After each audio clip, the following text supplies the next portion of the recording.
Je prends l'exemple par exemple d'Étienne Tshisekedi d'aujourd'hui. Tout le monde sait qu'il s'est battu bec et ongle au prix de sa vie pour l'instauration de l'état de droit, pour l'instauration d'une justice équitable dans notre République. Il a combattu les antivaleurs, etc. Est-ce qu'on ne peut pas aujourd'hui reconnaître en ces messieurs une certaine... il n'est pas héros national, je sais. Il n'est pas héros national. Il n'a pas été élevé, il n'a pas été élevé héros national. Il a eu le prix. Dans l'ordre Kabila Lumumba, etc. Les factures ne peuvent pas venir... vous ne pouvez pas être taxé du même montant tout le mois. Tout dépend de la consommation d'eau. Tout dépend de la quantité d'eau consommée.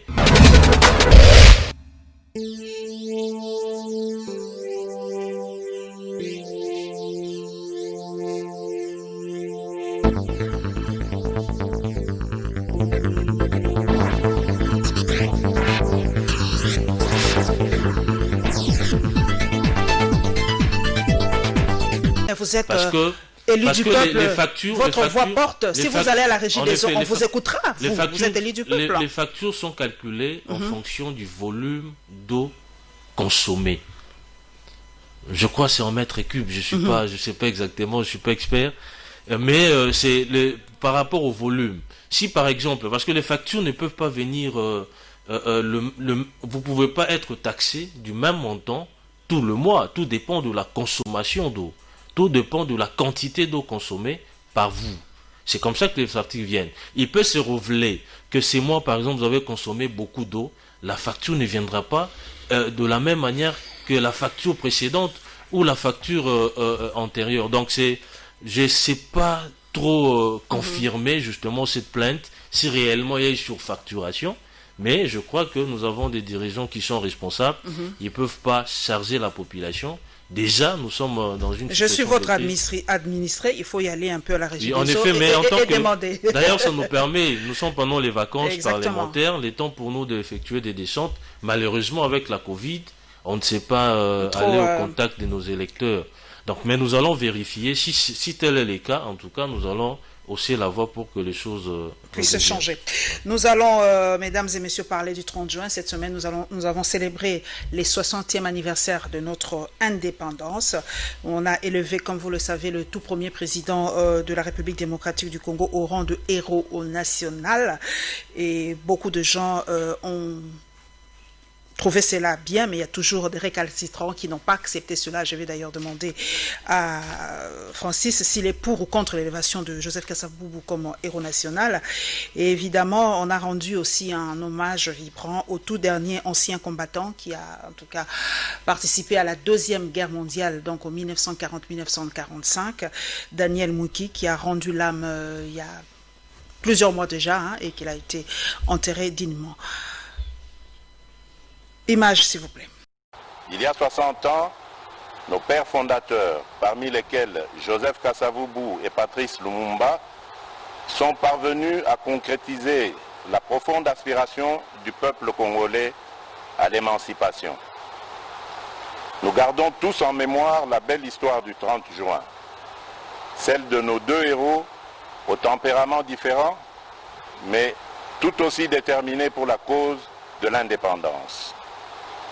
À cet égard, il me paraît juste, 60 ans plus tard, de réconcilier ces deux approches et d'élever Joseph Kasavubu, longtemps oublié, au rang largement mérité de héros national.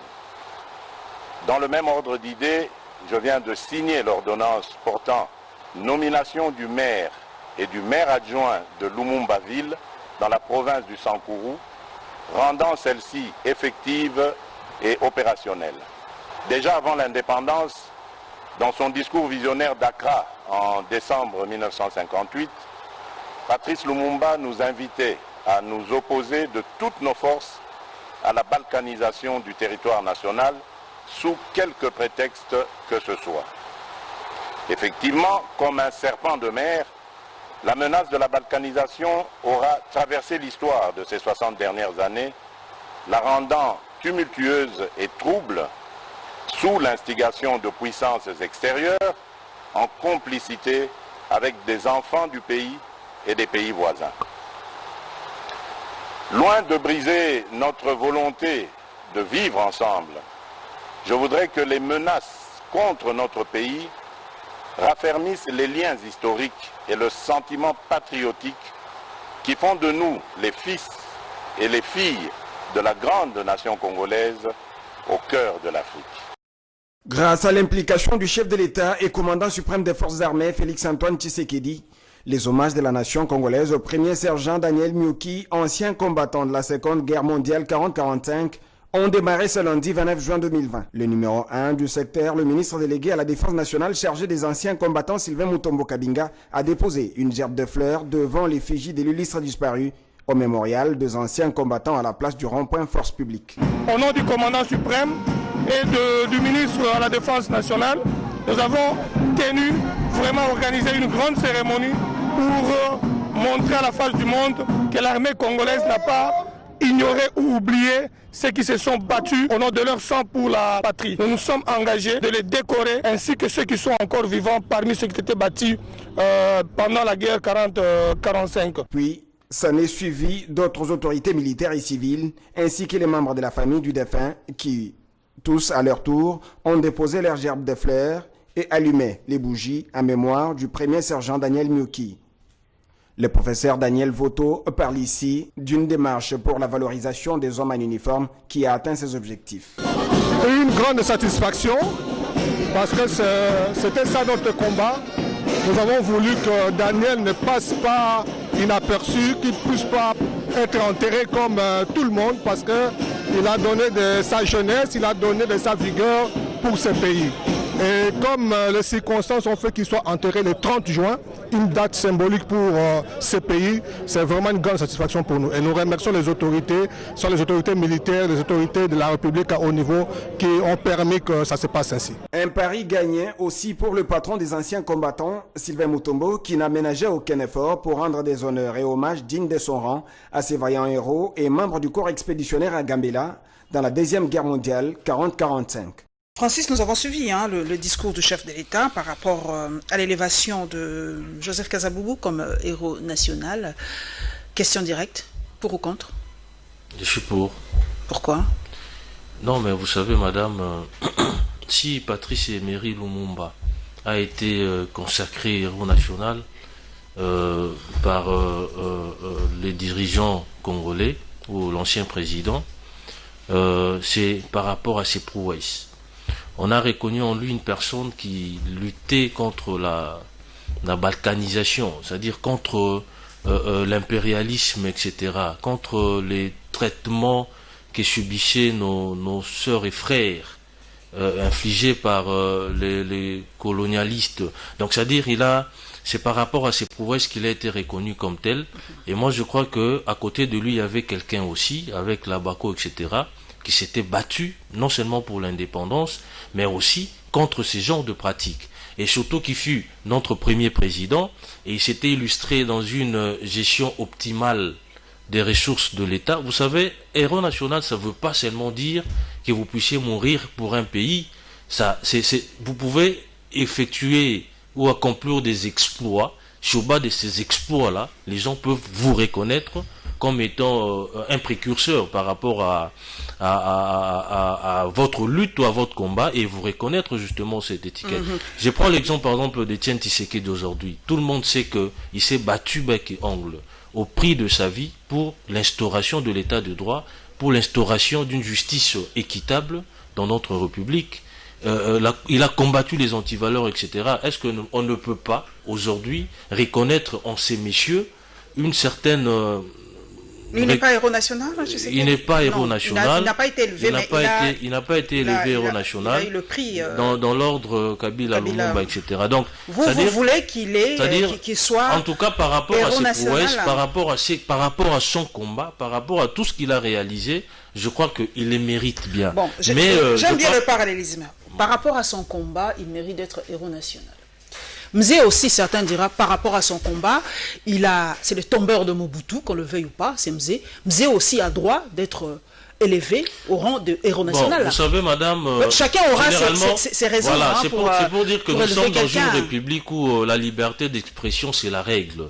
Ça veut dire, une autorité peut prendre une décision, laquelle décision être contestée par ses compatriotes. Donc il y aura toujours des avis divergents, ça c'est une évidence. Il y aura toujours ceux qui seront pour, il y en aura aussi ceux qui en seront contre.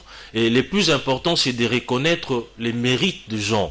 Il faudrait à un moment donné s'arrêter, essayer de regarder dans le rétroviseur par rapport aux réalisations des uns et des autres, voir qui mérite réellement une certaine reconnaissance de la nation. Donc il ne faudrait pas ici, parce que vous ne partagez pas ses convictions, parce que vous n'êtes pas de sa famille politique, contester une certaine élévation de la personne qui, naturellement, sur base de critères objectifs, l'aurait mérité. Donc le plus important ici, c'est d'avancer. Cette reconnaissance, c'est vrai, elle est venue un peu plus tard, mais elle valait son pesant d'or, parce qu'on ne peut pas mettre dans les paniers de l'histoire une personnalité comme Kasavubu. Le président l'a relevé. Ils étaient de tempéraments différents. On connaît Lumumba était bouillant, chaud bouillant, il parlait, il disait ce qu'il pensait. On se réfère à son discours du 30 juin par rapport à Kasavubu qui était plus pondéré, plus calme. Mais on dit aussi, selon l'histoire, que c'est à cause de ces deux tempéraments que l'on a basculé dans la guerre pas la guerre, mais les troubles de 60-65. Vous vous rappelez, quand les politiciens ne parvenaient pas à se mettre ensemble, qu'il y a eu un troisième larron qui est sorti et qui a pris le pouvoir tout bêtement, j'ose le dire aujourd'hui, en 1965, parce que les politiciens ne s'entendaient pas. Alors aujourd'hui, l'histoire, comme on le dit, n'est qu'un perpétuel recommencement.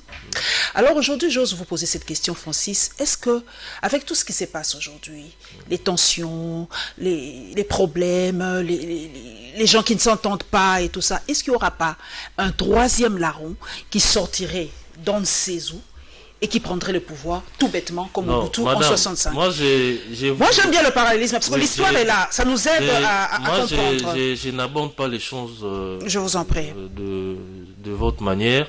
Donc je souhaite vraiment pas faire ces parallèles-là, personnellement, parce qu'il faut comprendre que certains comportements de nos jours sont moyenâgeux, sont vraiment dépassés. Aujourd'hui, avec l'évolution de la société, l'évolution du monde, on ne peut plus parler, par exemple, de coups d'État. Ça, c'est vraiment, il faut oublier complètement. Donc, il n'y a aucun État aujourd'hui. D'ailleurs, on a vu plusieurs coups, je crois 2-3 coups d'État ont été effectués en Afrique, mais il y a eu de voix concordants d'ailleurs qui ont demandé à ce qu'il y ait retour à l'ordre constitutionnel. Donc aujourd'hui, aucun État ne peut soutenir une quelconque rébellion. Donc c'est vraiment dépassé. C'est comme la colonisation aujourd'hui, c'est comme les tortures. C'est-à-dire que ça évolue avec les temps. Et les temps où nous sommes aujourd'hui, on ne peut plus parler de ces choses. Mais vous savez, dans toute famille, les problèmes ne manquent pas. Nous sommes en train de gérer l'État. Certains les gèrent avec des états d'âme. C'est naturel que nous puissions nous retrouver dans cette situation-là. Mais j'ai profité de votre micro pour interpeller tous les politiques à considérer que nous avons tous une seule colonne vertébrale, qui est la République démocratique du Congo, pour qui, bien entendu, nous devons mouiller nos maillots, travailler justement pour son épanouissement. Donc on ne peut pas ici, pendant que tous nous nous reconnaissons Congolais, s'entre-déchirer pour des intérêts catégoriels, ce qui n'est pas acceptable. Le plus important, c'est de voir de l'avant, c'est d'avancer, parce que notre population n'attend pas de ces guéguerres. Notre population a besoin que ces problèmes trouvent satisfaction. Et son problème, ou leurs problèmes, ne trouveront satisfaction que par les actions coordonnées, efficientes, justement, de l'exécutif, de ceux qui sont censés gérer l'État. Donc on n'a pas besoin de toutes ces guéguerres, et je vous assure qu'il n'y aura rien qui va se passer. Merci Ce sont juste des tensions, de nous rassurer. Mais déjà il y a accalmie. Francis, merci de nous rassurer, de rassurer cette population. Le chef de l'État a mis l'accent sur l'indépendance. On est indépendant depuis 60 ans. Ça, c'est un fait. Mais aujourd'hui, on se rend compte que nous sommes... comment je peux m'exprimer? Nos frontières sont devenues hyper poreuses aujourd'hui. Presque 7 pays voisins sont dedans. Dans notre pays.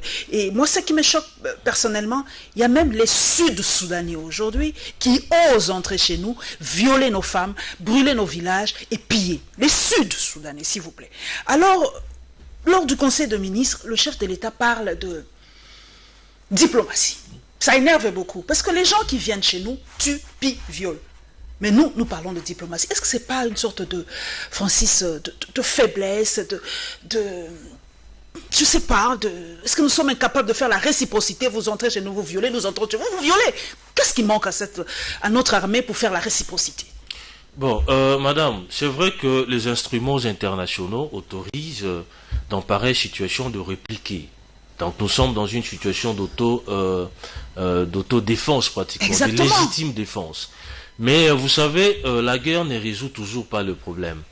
La partie qui fait l'objet justement d'incursions, etc., c'est une partie qui n'a pas encore, qui échappe encore au contrôle du gouvernement, au contrôle de notre armée. Vous-même, vous savez que la partie Est, juste aujourd'hui, il y a des postes, il y a des groupes armés, etc., il y a des tueries, mais le gouvernement est en train de faire son possible pour essayer d'éradiquer justement ces genres de trucs. Donc, sur le plan diplomatique, ce n'est pas mauvais. Vous savez aussi que la diplomatie peut résoudre beaucoup de problèmes en amont comme en aval. C'est-à-dire, si nous constatons